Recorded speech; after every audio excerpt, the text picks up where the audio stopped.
Today, Thanksgiving and loss. It may seem like a grim way to approach the early winter holiday in America, but hear me out. At the end of November 2021, some 770,000 people in the U.S. have died from COVID-19. That's according to the CDC. That's 750,000 people missing from the table this Thanksgiving. 750,000 empty places in the lives of families. Millions of people trying to make sense of death. And then Thanksgiving comes. Loss knits us together, grief and gratitude side by side. Back in 1995, the Irish-Canadian writer Emma Donoghue's second novel, Hood, tells the story of how seemingly contradictory emotions can coexist in our lives. Up and down the street poured the Saturday afternoon crowd, mothers bent on finding perfect autumn overcoats, men in greasy tweed hats, bored suburban girls bringing $9.99 bargains to show off to friends. From here, I could hear the familiar, queasy mix of at least 3 buskers. That interminable Annie song on flute, I thought, and the man with the African drums, and a brass band. I watched the ground. The reddish bricks disappeared and reappeared as the feet and coats rushed over them. My car would definitely get a ticket now. I realized that I didn't care if she got 3 tickets and was towed away. The sound of the flute lifted for a bar or two above the clang of the brass band, and I was happy, perversely, incredulously, momentarily happy. When it was gone and the wave had dropped my feet down hard against the pavement, the crowd looked different to me. The shoppers were no more likable, but they did have faces. It came into my head that everyone on this street had either gone through a loss more or less equivalent to mine, or would do so by the end of their life.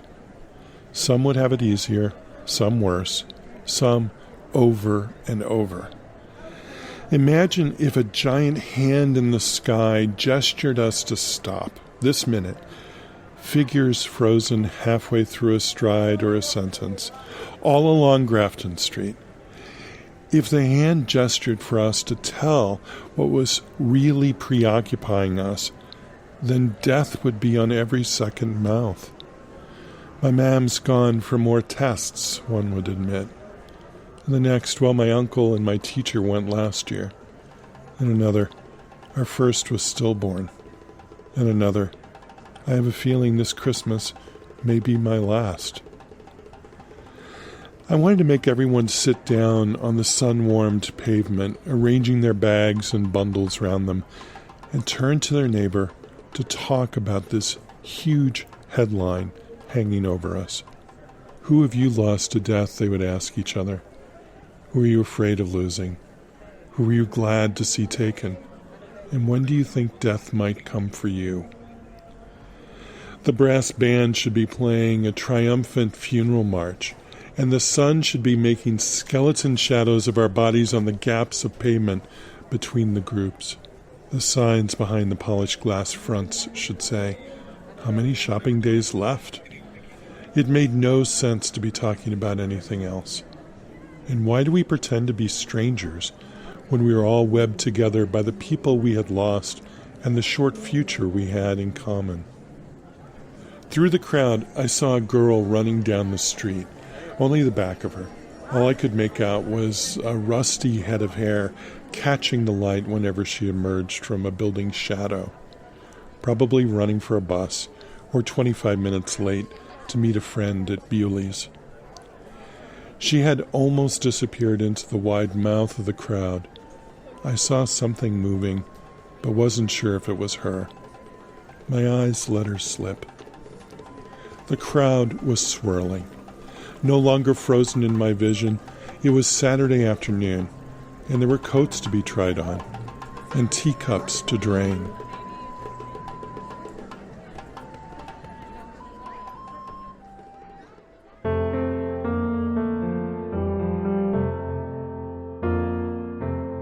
Loss and Gratitude.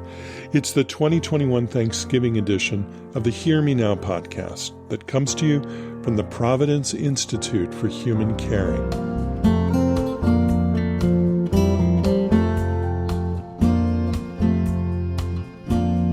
On today's program, we welcome Chloe Zelkha back to the podcast to talk about the COVID Grief Network.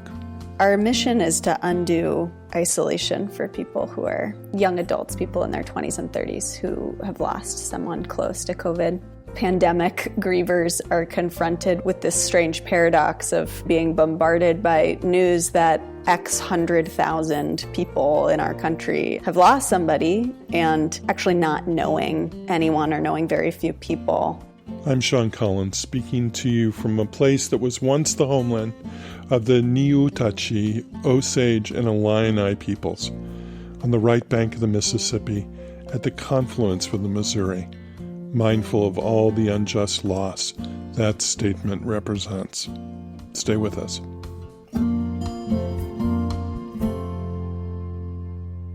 Chloe Zelkha is a rabbinical student at Hebrew Union College in Cincinnati and a founder of the COVID Grief Network. Chloe was on our program a few months ago when we talked about the work of chaplains, and she's back now. Chloe, it's so good to have you back. Thanks so much for including me. That image that Emma Donoghue uses in Hood, that profound loss is something we all have felt or something we all will feel, and that it unifies us, it is so powerful. Yeah, that line, why do we pretend to be strangers when we're all webbed together by the experience of grief of some sort or another is really powerful. And maybe it's true that part of the healing is in stopping pretending to be strangers or finding people that you can feel that connection with. Is the COVID Grief Network doing that for people? I think so.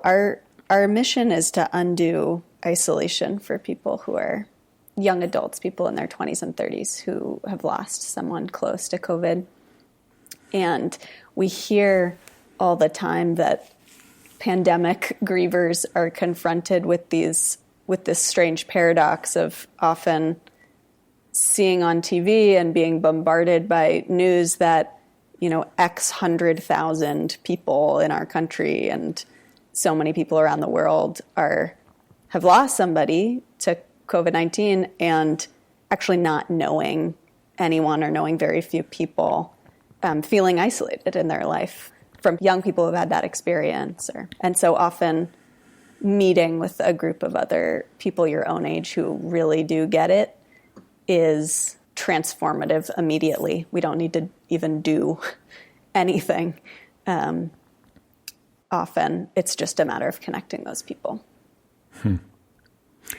Tell me about the mechanics of the network. How do people get connected to one another and to you all? So people go to our website and fill out a short form, kind of application about who they are and who they've lost and what they're looking for. We have a few different ways to connect. Some people just want to connect on our Facebook group. That's like a really informal way of chatting with other young people who've had this experience. Most people want to join a support group, a group of 12 people in their 20s and 30s who've lost somebody. Some of our groups are further affinity groups, like groups for people of color for specific kinds of loss. And those groups meet for 8 weeks every week for an hour and a half. And actually all of our groups have opted after the official end to continue informally meeting without their facilitator. And we have done other kinds of support in the past. Right now we're really focusing on the group work because we've noticed that's the most powerful and transformative. But over the summer we ran a pilot of a care pairs program inspired by the Dinner Party, another wonderful organization that just focused on matching individuals to one other person who's had a really similar experience as them. So maybe two people who've both lost both parents to COVID, or two people who've lost a dear cousin who was really like a sibling, and no one seems to understand. So, and just connecting them for informal conversation with kind of a guide. And in our first year, we focused on one-on-one support in the kind of acute loss phase. So we had over 100 volunteers offering free one-on-one sessions for young adults, and that's remarkable. Offered more than 1,000 sessions. Oh my gosh, what an incredible humane response that your facilitators have had, those volunteers. It's incredible. It's been pretty powerful to see the response from chaplains and therapists and spiritual care providers and facilitators who, I think in the beginning of the pandemic, the group that was getting this network together, we didn't know if anyone would be generous enough to donate their time. Like people who are often in professions that already suck so much life and of their life force out of them. And we were shocked to see, I think within the first month we had like 400 applications or something of people really just wanting to be there for people who are losing people. There's an image that's been in my head since we started planning this episode. Given that we publish our podcast on the second and fourth Thursday of every month, so it means Thanksgiving is always a day that we have to put an episode together for. But the image that's in my head is there are hundreds of thousands of people, maybe millions of people, who are sitting around a table today, and there's someone missing from that table. That's extraordinary. It's something that would happen during war. And at the same time, there are people denying that this is a real thing, which just seems so absurd to me that people are experiencing real loss, and at the same time, people in the culture are saying this isn't a big deal. Yeah. It makes me think of the beginning of the whole COVID story, where we were being bombarded with a government that chose denial very explicitly. And so just starting with denial as the tone, when denial is really the kryptonite of people who are grieving, like one of the only medicines that works for a grieving heart is being heard and seen and acknowledged. There's no way to fix or change the loss. And so it becomes about really bearing witness to it with integrity and finding others who can see you and see the breaking. And so I don't think you can overemphasize the negative impact that a culture of denial has had on these people. We see a lot of anger and rage come up in our groups, both from folks who feel like maybe if things had gone differently on a policy level, that their loved ones would be alive and that a lot of this might have been preventable. And also from folks feeling like it's just too much to not be seen or to have the reality of the thing denied. It definitely feels like part of sitting down at the Thanksgiving table is having the courage to actually just name that it's different and have it be different. In our groups right now, we're talking a lot about ways to make it through a moment where it's just laid bare how much has been lost, and maybe ways to make it new, or ways to have it just be a different kind of ritual than before. But I think more than making it new, it's maybe just been about like being gentle with ourselves, such that we can like see the next day. Yeah. For 30 years, I've heard people in the field talk about disenfranchised grief with a sort of intellectual understanding of what that means. But this feels like a mass experience of disenfranchised grief, where there are whole segments of the population that, because of their denial, are disenfranchising their neighbors from being able to mourn something that otherwise you think we would rally around one another. I mean, imagine if there was any other event or pandemic that would take hundreds of thousands of lives in this country that hadn't been politicized. People would be rallying around and offering support in a way that's just not happening. Yeah, it feels like a spiritual tragedy, the sort of denial that's taken away people who are grieving's ability to be witnessed in their pain. I know there are so many beautiful projects trying to publicly, we deal mostly with private grief. There are other projects that are working on kind of grieving publicly, which I think in this case becomes really, really important. Like with memorials or? Yeah, with memorials. There's a quilt project that what is this project that I'm thinking of? I know that Marked by COVID, a wonderful group that's focusing on organizing people who've lost someone to COVID towards political change and kind of pandemic prevention. And they've really taken up the cause of public grief and are lobbying for annual Memorial Day and memorial in DC and all sorts of like physical local art projects that are giving people an outlet to set up public altars.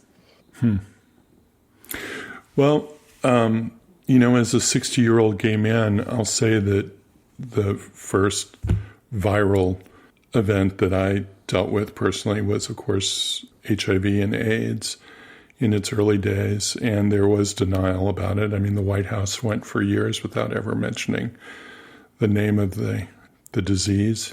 And then when it did mention it, it joked about it. But what seemed to cut through the social denial in some areas was art and things like the AIDS Memorial quilt that would bring small groups of people together to give them a task that would sort of channel their anger and their grief. And then when you put all that together, it was extraordinary to see it. I mean, the first time I saw it, it filled the ellipse near the White House. And the second time I saw it, it filled the entire mall between the Capitol and the Washington Monument. And it was a brilliant use of art to shame the public and shame the government into paying attention to a viral illness that could be prevented. Yeah, I know there are especially queer and trans folks on our team who feel really connected and like they're kind of standing on the shoulders of the folks from ACT UP and all the amazing organizing that happened around AIDS. And I remember there was an amazing effort early in the pandemic from a group called Naming the Lost. And they just got on Zoom and read the names of everyone who had died from COVID up until that point, and it took 24 hours. And so they were up all night, and the chat just exploded with people who had lost someone who felt so seen and were newly reaching out to be seen more and supported. So there is something about, I guess it's not art in the same way, but there's something about creating spaces where we can see it clearly. I almost think that art sometimes, including efforts like you just mentioned, succeed because they trick us into paying attention to something that we weren't paying attention to before. It's like your brain wasn't really prepared to be confronted with a truth. Yeah. And the art sneaks in somehow and says, pay attention to this. Yeah, we had an amazing experience of working with the Broadway cast of Rent to do a video where they sang Seasons of Love, and we offered the opportunity for our young adults to send in videos and pictures and record videos of themselves talking about their lost loved ones around the year marker of marking a year of COVID. And yeah, I think it was interesting to see the way the music changed people's ability to have their hearts opened. and not just people who are fans of Rent, but like just their permission to feel something that music can open up. I'm talking to Chloe Zelkha, founder of the COVID Grief Network. Chloe, how do you think this experience of the network is going to have an impact on your ministry as a rabbi? One of the things that we've learned from organizing the network so far, and most of us are young adults who've lost someone ourselves in the past, some of us due to COVID, some of us earlier.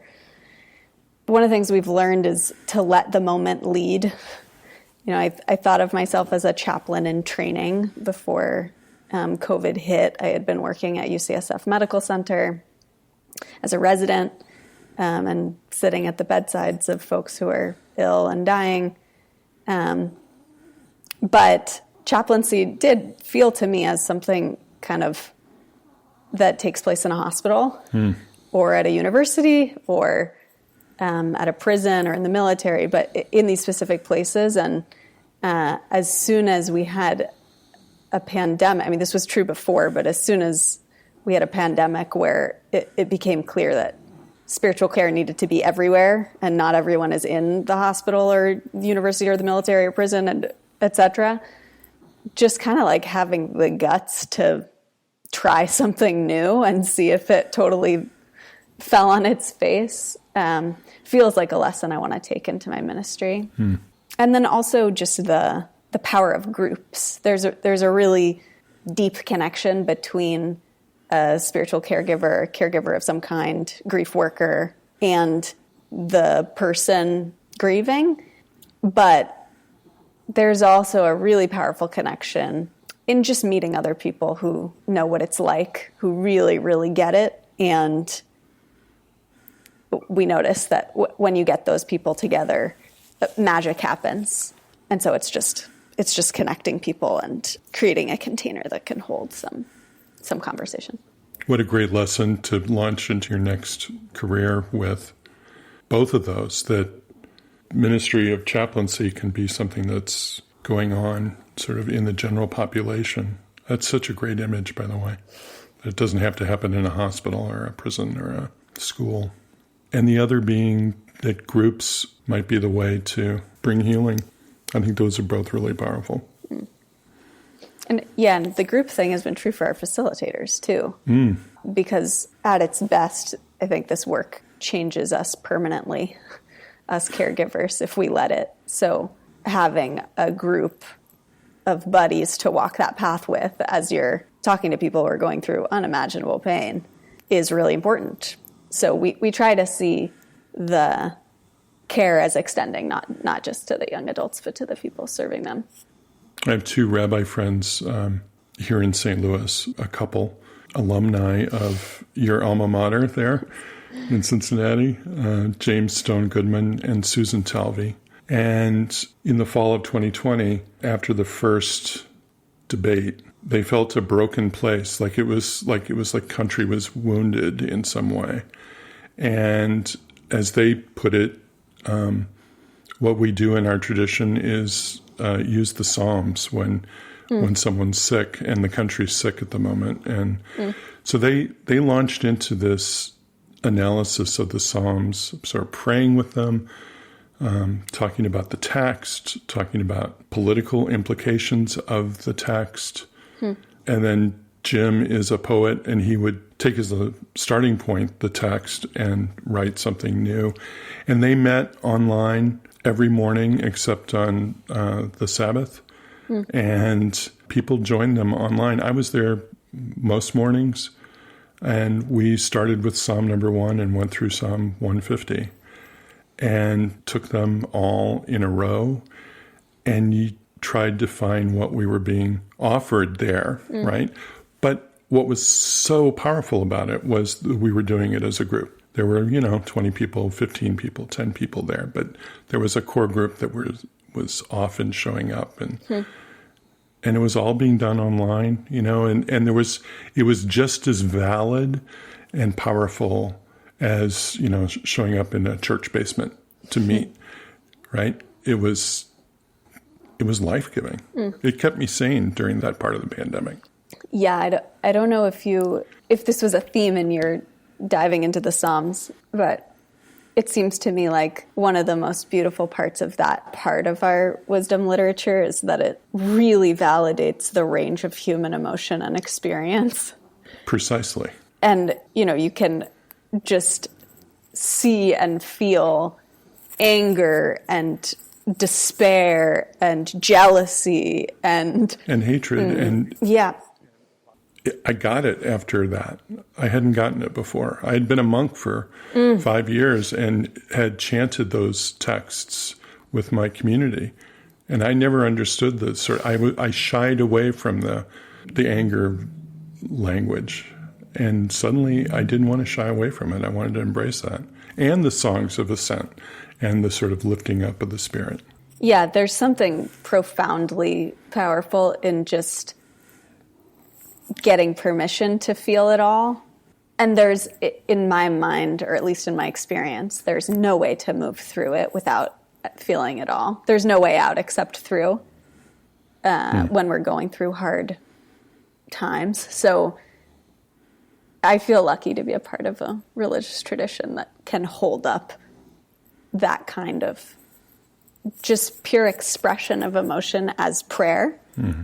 And it makes me feel in my prayer life that I can feel what I need to feel and be uncensored, unedited before what's holy and before my community. Look, if it's good enough for the Psalms, it's good enough for me. Good enough for David. It'll work for Chloe. One question I have is the focus of the network on young people. It seems paradoxical to me in some way because in the beginning of COVID, it was often seen as a disease that was affecting older people. And then to see that you had reached out to younger people who were affected by it strikes me as powerful, and I'm curious what the origin of that was.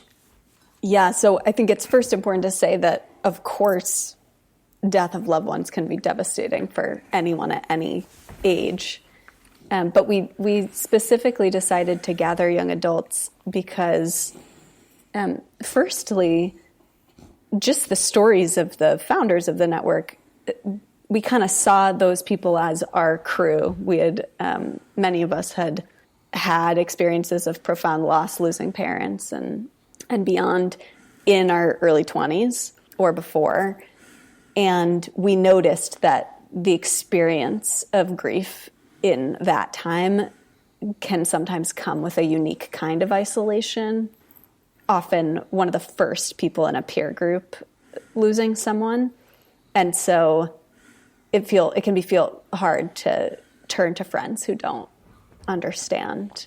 You also notice that grief support is relatively rarely directed explicitly towards young adults. There's a lot of support for kids. And if you show up to grief group at your average, hospital or clinic or wherever, it tends to be older folks. So a lot of people have the experience of showing up and being among, middle-aged widows and widowers, and which is its own hard experience, but just not the same experience. So especially in a pandemic where it felt like people weren't going to be able to gather and grieve in the ways that they had in the past, we felt strongly about focusing specifically on one group that we knew we could have their back really well and connecting them to people who could say, me too. I know this loss too. How crucial do you think it is that human beings learn to integrate loss into their life? I mean, we know that loss is just a part of life, and impermanence is one of these laws of the universe that I think we grow more and more acquainted with the longer we're alive. I can only really with confidence speak to my own experience losing my dad, which began with, after he died, I felt this sudden rebellion against my life of I'm too young for this. Yeah, I just turned 26. It's actually not as young as many of the people that we serve. But it felt to me profoundly unfair not how it was supposed to be, and that I wasn't grown up enough to have a profound loss. And I had to kick and scream for some years, but it seemed to me in the wake of that loss and as it settled over, the last 5 years, that it's been a huge part of my coming of age. It's been like a second coming of age. And it took its time to kind of settle into that role in my life. I think people narrativize these things in their own unique ways, and they all have to be okay.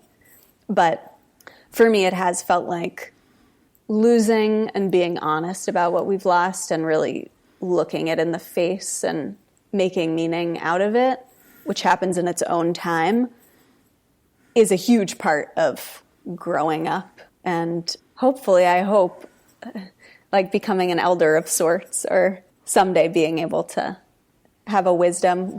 Grief seems to be intimately connected with wisdom in my experience. Yeah, I would concur with that.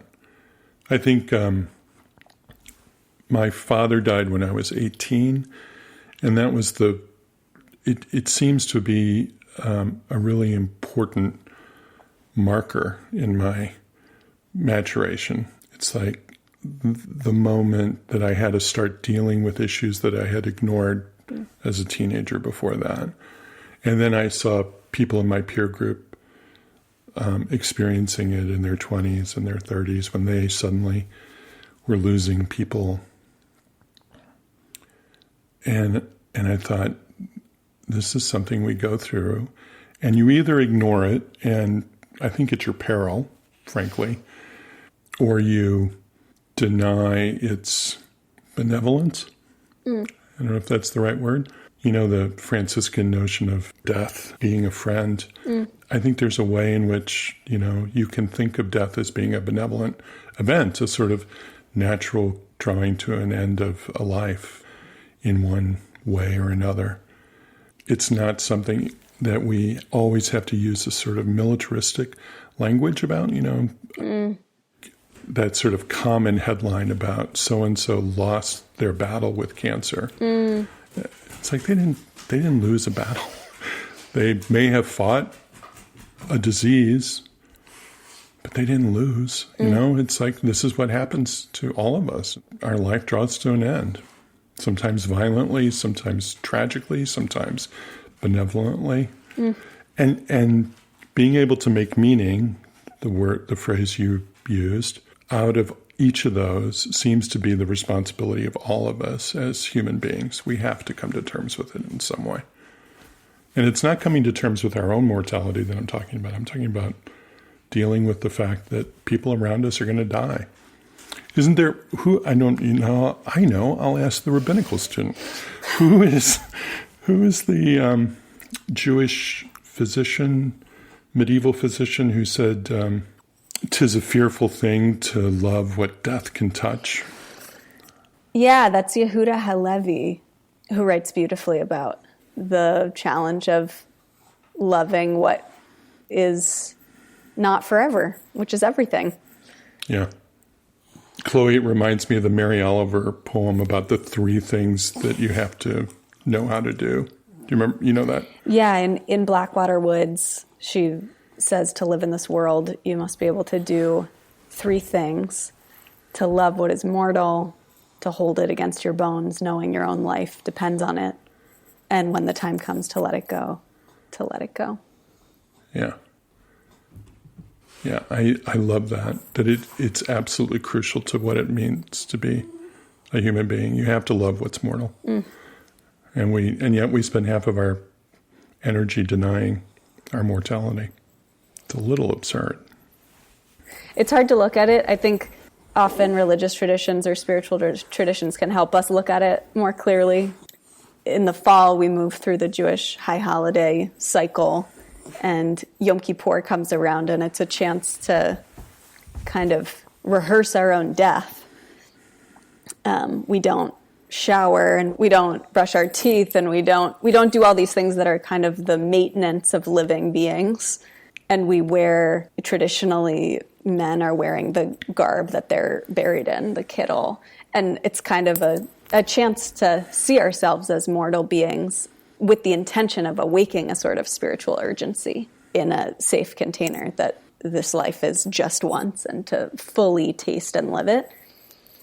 But this year it was making me think specifically of, just in such a broken year, of all the different ways that Judaism helps us to see and lift up brokenness as a part of life. And I was thinking about the, infamous wedding ritual of taking a glass and smashing it at the chuppah, at the wedding canopy. In the most joyous moment, we're reminded of the world's brokenness, and we bring that into it. That's the last act before, the ceremony is complete. When someone dies, we participate in a ritual called kriya, which means the tearing clothes, or now more often tearing a black ribbon and wearing it on your heart for days. So just reminding ourselves of the breaking.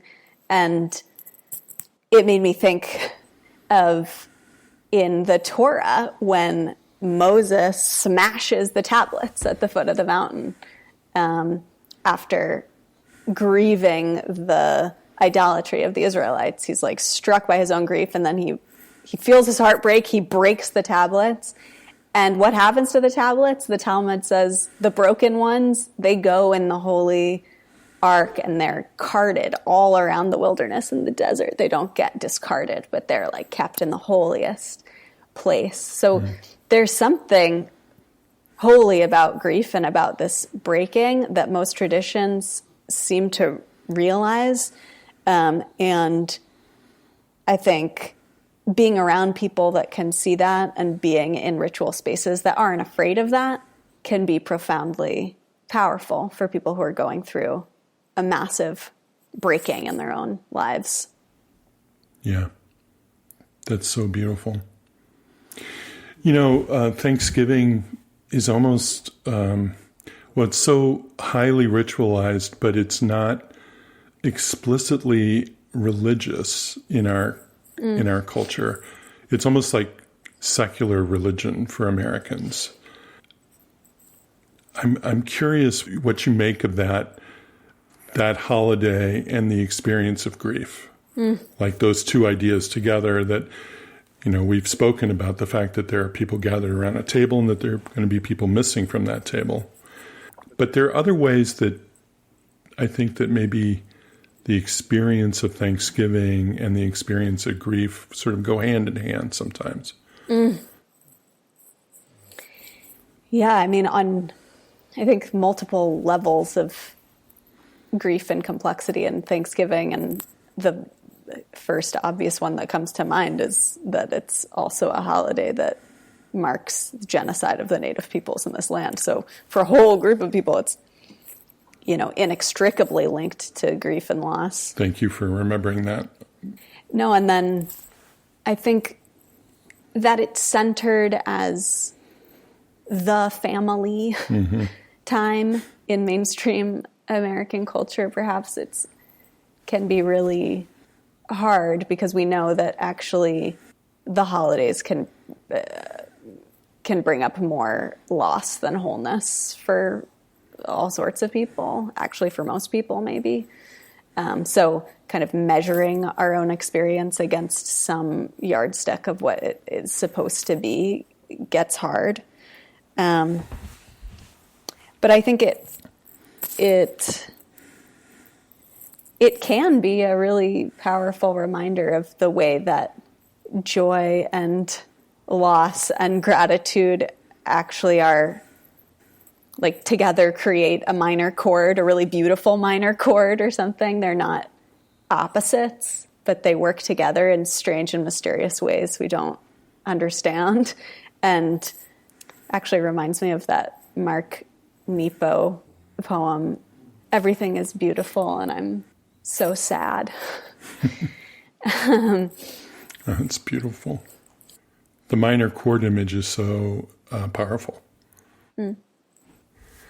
Earlier this fall, my sister died, and the days around her funeral, I'm feeling the echo of this minor chord.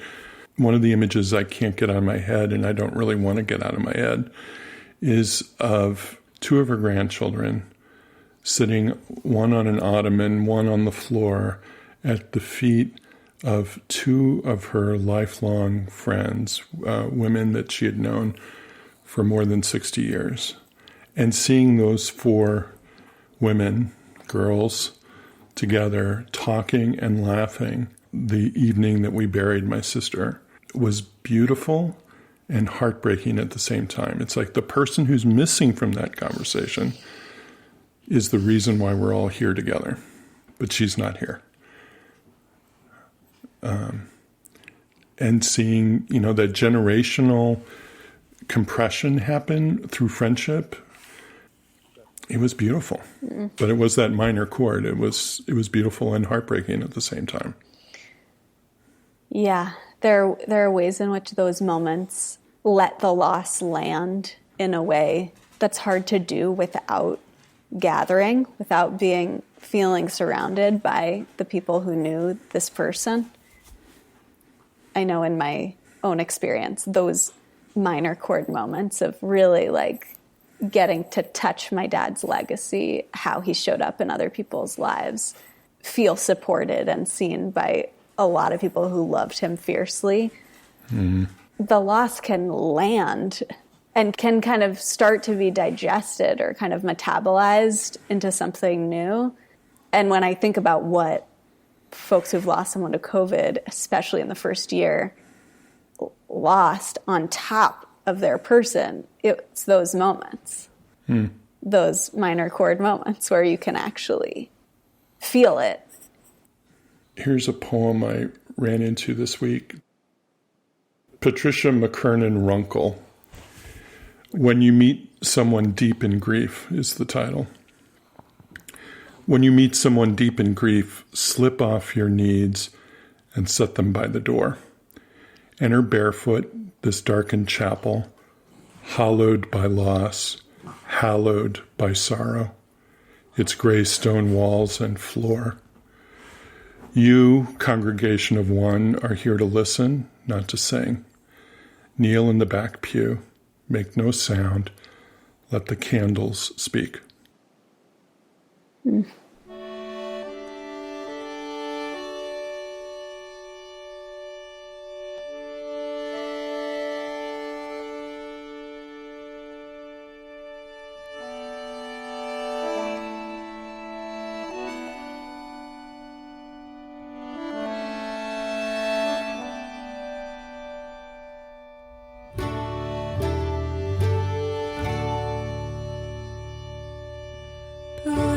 Singing in the dead of night.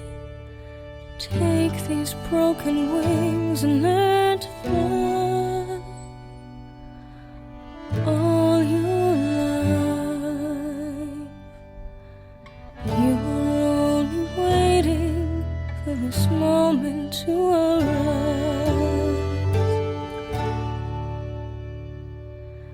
Blackbird singing in the dead of take these sunken eyes and learn to see. All your life, you were only waiting for this moment to be free. Blackbird fly, blackbird fly in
You know, I think that's good advice. Let those rituals that many of us have, yahrzeit and votive candles and lighting a flame against darkness. And, you know, we just went through Diwali for so many of the world's population. Again, a sort of celebration of light. Hanukkah's just around the corner. And, you know, there's another echo here. The reason we know one another is through a mutual friend, Sarah Saracen, whose birthday's in December. My birthday's in December. My sister, who just died's birthday's in December. A mutual friend of Sarah and me that we helped take care of, who died of HIV. His birthday was in December. And Sarah started referring to these luminaries in our lives as the December lights. And I have never forgotten that phrase. And, you know, I think about my sister, and I think about Sarah, and I think about Achille, and I think about all those people who are missing from the table this year, and all the lights that we should be kindling to remember them. Chloe, I'm really grateful for the conversation, and I'm grateful to Sarah for introducing us. Thanks. Happy Thanksgiving. You too.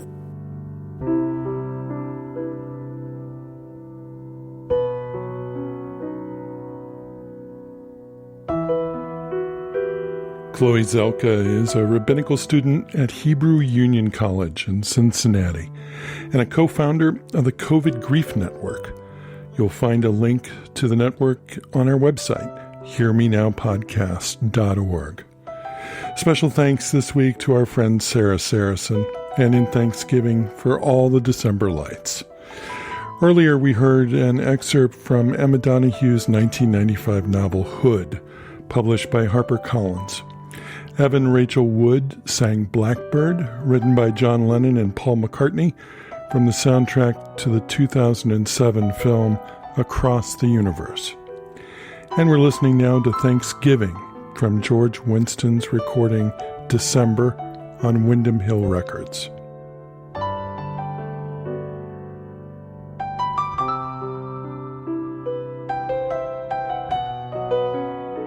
The Hear Me Now podcast is a production of the Providence Institute for Human Caring. Follow us on Twitter at human_caring. The program is produced by Scott Acord and Melody Fawcett. We have research help from medical librarians Amanda Schwartz, Seema Bhakta, Sarah Viscuso, Catherine Gibbs, Carrie Grinstead, and Heather Martin. Our theme music was written by Roger Neal. The executive producer is Michael Drummond. We'll be back in 2 weeks with an episode exploring narrative medicine and the power of stories to heal. I hope you'll join us. I'm Sean Collins. Thanks for listening. Be well.